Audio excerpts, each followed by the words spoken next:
అంటే బిల్డప్ ప్రచారానికి కంప్లీట్ విరుద్ధంగా ఉంది ఈసారి వ్యవహారం.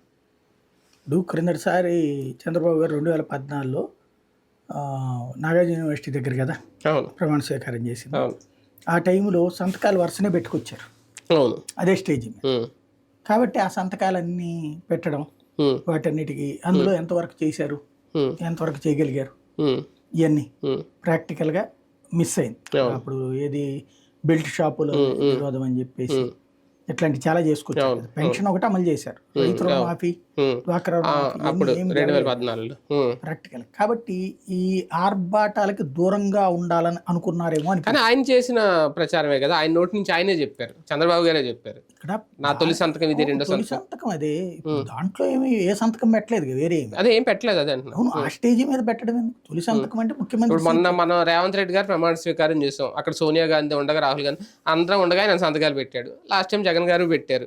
అంటే ఈ టైంలో అది ఎందుకు మిస్ అయింది అని. రేవంత్ అమలు చేశాడా సంతకాలు? అమలు చేసినా చేయకపోయినా అదే కదా, సంతకాలు అయితే పెట్టారు కదా ప్రమాణ స్వీకారం రోజునే. జనాలకి విసుగు పుడుతోంది. క్రిందసారి చంద్రబాబు గారు అమలు అంటే 4 పెడితే 1, 2 అయినా అమలు అవుతాయి కదా. రుణమాఫీ ఇలాంటి అమలు చేయలేదు కానీ మిగిలిన ఆయన అమలు చేశాడు ఇమీడియట్ గా. బస్సు అనేది పెట్టినమ్మ ఎట్లాగూ పెట్టదు, పెట్టకుండా ఏమైంది అంటారు కదా, అట్లాగే ఉంటది. పెట్టని దాన్ని గుర్తు పెట్టుకుంటున్నారు కానీ పెట్టింది ఎవడని గుర్తు. అంటే డౌట్ రేజ్ అవుతుంది, ఏంటి తొందరపడి ఇచ్చే